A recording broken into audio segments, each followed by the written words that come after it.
we will be discussing AdBook Creative Portal. We'll just go into what exactly is Portal, what did it help solve, what are the benefits that we've been seeing, how we got our agencies to commit to it, which is, the most important thing there.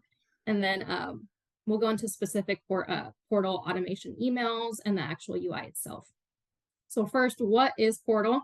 AdBookPORTAL is our creative asset collection platform. It provides direct access to our to just essential campaign information to our clients, and then of course for us to also have on hand as well. It is basically our creative repository. It syncs with our, as we kind of mentioned already, it syncs with our order management system, which is also powered by FatTail, AdBook Plus. So it's very aligned in that aspect and seamless. And it just helps, seamlessly capture our campaign and line item information and creative statuses. And from there, initiate automated creative requests and reminders to our clients. So Portal replaces email as the means of communication with our agencies for the purpose of collecting and managing assets and tags and creative mocks, approval, or revisions. So some background on how we got here and what it helps solve. Pre-Portal, we were seeing too many handoffs between teams. So our account management team, which I sometimes refer to AM if you hear me say that, was the middleman between our agencies and campaign management, or CM, for asset collection, mock approvals, launch confirmation. So with our account management team being the middleman, of course, there was some lag there or churn. So account management relayed creative assets, build information to our campaign management team in Salesforce, which wasn't always in real time. So as they receive that information themselves. And then also, since campaign management is the subject matter expert when it comes to deliverable specs, answering client questions can be a long process with, that one additional step in the process with, going from CM answering it to account management and then agency and then, back and forth and all of that. So as we know, longer lag times, of course, can mean longer turnaround times. So since, well, we were also seeing that because email was the main source of communication for account management and agencies, communications can be blurred as well due to creative and IO conversations happening in the same thread. So this is just really puts a clear path for each of those conversations, IO conversations and all of that being handled through account management, and then anything asset creative handled through the portal directly with our team. Great. Yes. So of course it was, just hard to keep track of all the moving pieces and different conversation streams. So solutions. So this is, the benefits of Portal came to solve a lot of these issues that we talked about previously, and of course the churn that we were seeing. Portal just reduces the handoffs. So all of those handoffs, CM can just see it in real time when the client is communicating with us in Portal, answer it in real time. We don't have any sort of lag in that aspect. And then it's also great because it's a repository of of the creatives and then also of the campaigns. So it's easy for our internal teams as well as our external clients to just reference past, current, and future campaigns, and they can just see the whole history there, any communication, any and all creative that was provided and approved. Okay, so we'll go directly now into my actual slides, so into change management. So how did we get our clients to commit and transition to this? So first, our onboarding process for Portal was about a year-long discovery process. So we launched February of this year, and then of course prior to that it was a year-long working with them to really work through our workflow and what we needed out of it and what operational efficiencies. All of our agencies use this today. So on the client agency side, we have about 148 users that are registered and using this portal. And then on the publisher side, we have 66 users. I do want to caveat that our campaign management team is the only team that is, communicating with our clients within the portal. So that's less than 10 people right there. So the remaining users here are, our ad platforms and capabilities team, and our account managers also have visibility. So just to ask a question on that. So Sure. what I'm hearing is for all of this setup, you're still having people manage the relationship, right? You haven't given up the relationship or kind of automated away things. They're still communicating. It's just you've got the efficiency that this isn't email threads on email threads that Mm-hmm. pass along and get confused as they go by department by department. You've kind of Sure. streamlined one thing, but your clients, and again, it's amazing to see that you've got this much pickup on this, and we'll talk about this later, right? Yeah. But they know who to talk to, right? They Correct. know, and your team knows who to do that. I think that's a key thing. Yes.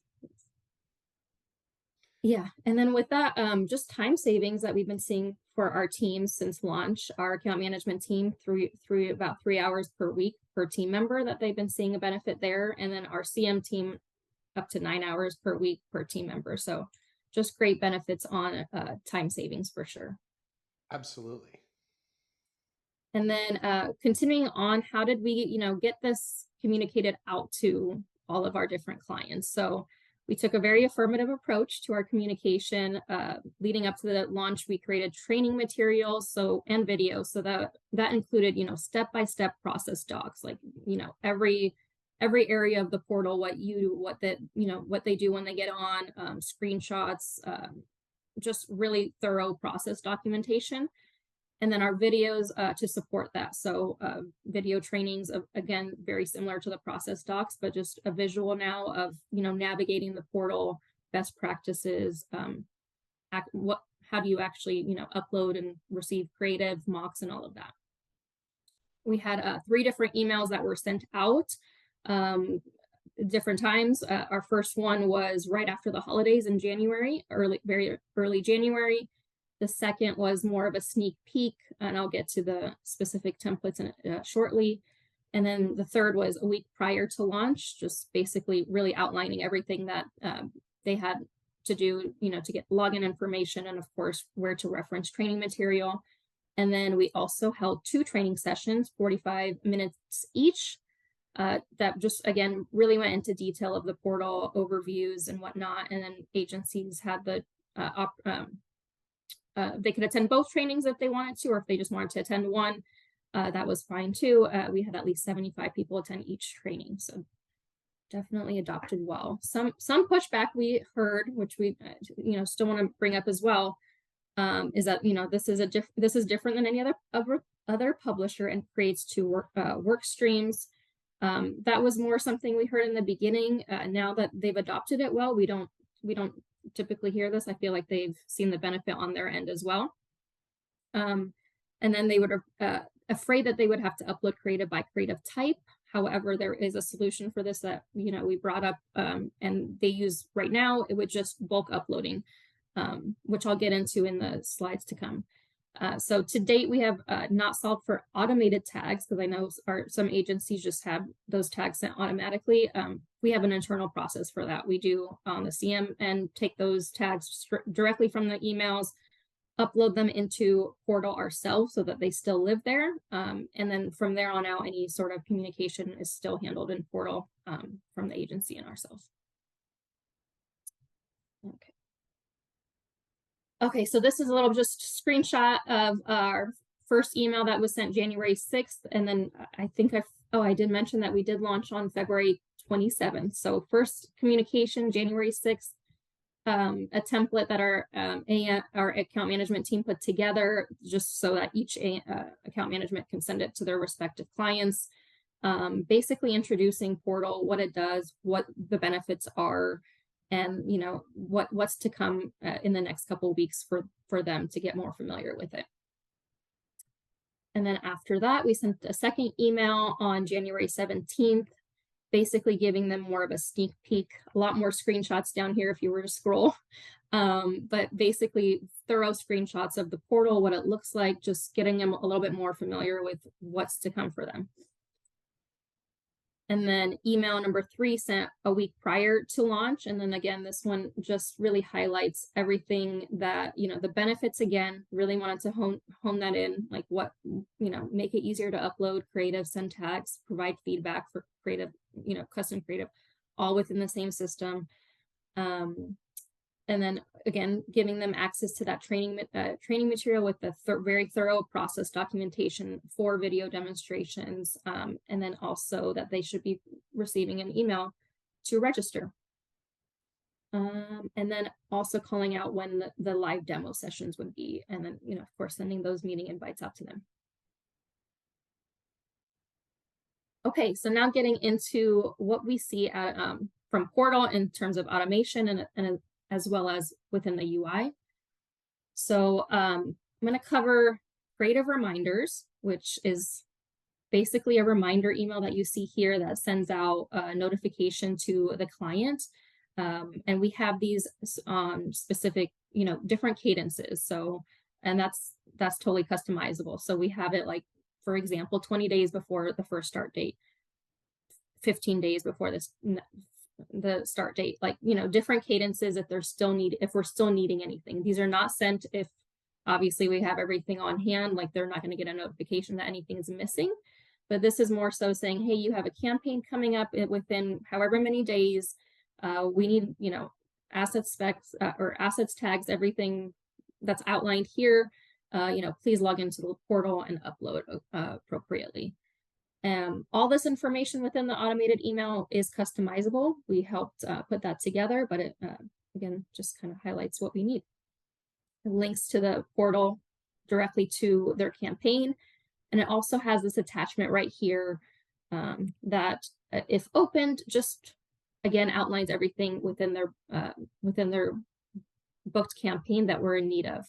So for the purpose of this is obviously just a test client, but it will, call out the agency placement names, the start and end dates, what creative we are in need of creative for, the models, if they're model specific. And then it links also here, we have links directly to the specs so that they can go and see like exactly what they need to submit. Myrna, I have a question for you.